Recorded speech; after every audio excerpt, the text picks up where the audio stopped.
This is every German submarine of World War II, from the iconic Type VII to the nearly absurd Type XXI. These submarines defined naval warfare.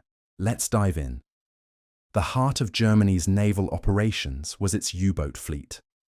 These submarines hunted Allied convoys across the Atlantic, targeting merchant ships carrying supplies to Britain.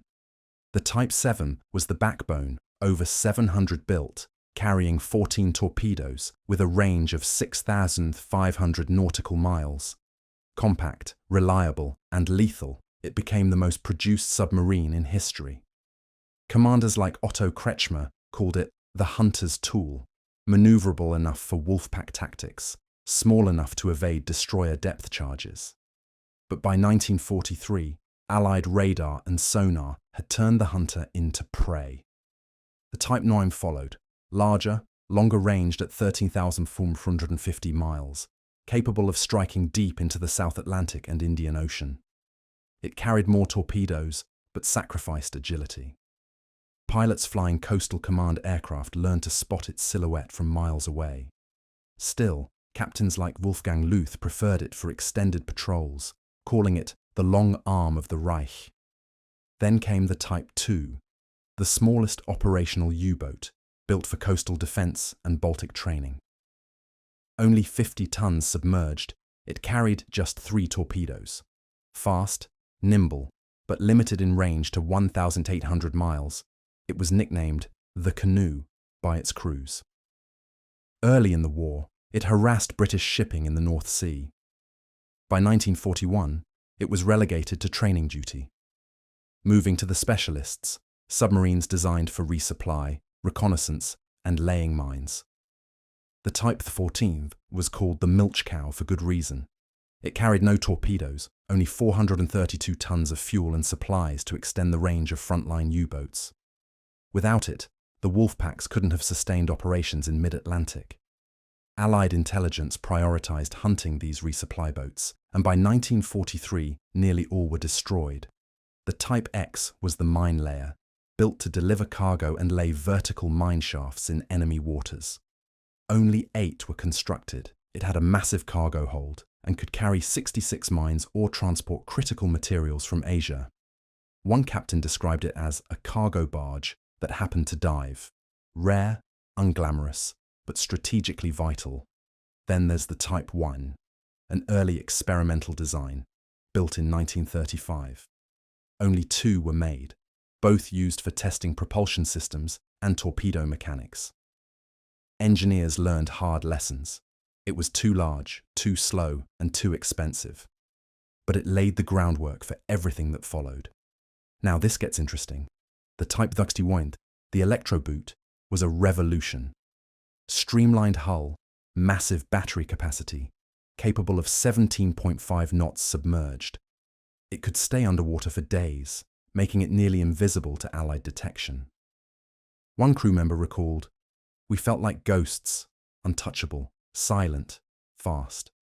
Only 118 were completed before the war ended, and fewer than 5 saw combat. If it had arrived a year earlier, the Battle of the Atlantic might have turned.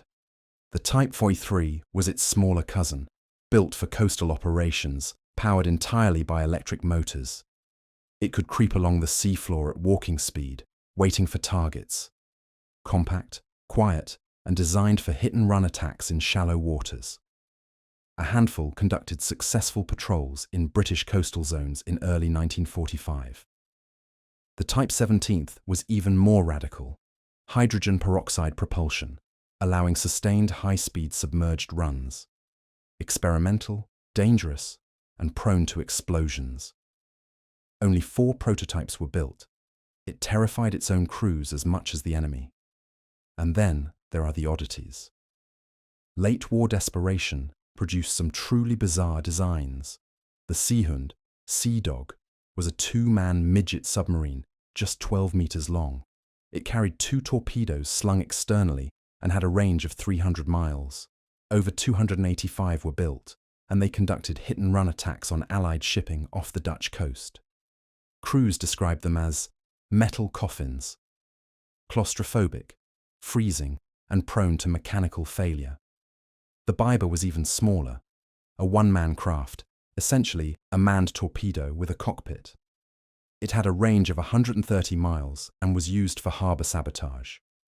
Most were lost to mechanical failures or rough seas. One pilot wrote, "You didn't ride it, you survived it." The Milch was another one-man submarine, slightly larger than the Biber but just as unreliable. It saw limited use in the Mediterranean. Desperation engineering at its finest. Ambitious concepts, minimal success. Finally, the training and trial machines. The Type XXI was designed as a next-generation coastal hunter, fast, electric, with a closed-cycle diesel engine. Only blueprints and partial hulls survived the war. Engineers never solved the engine's instability. The Type XXI was planned as an ultra-long-range transport submarine, intended to ferry critical cargo from Japan.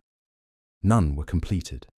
The Type XXI was another hydrogen peroxide experiment, this time with Walter turbine propulsion. It promised underwater speeds of 25 knots, faster than most surface ships. But the fuel was volatile, the engines temperamental, and only prototypes were tested. From the workhorses to the dreamboats, from the reliable to the suicidal, 70-plus submarines, one navy, that's every single one.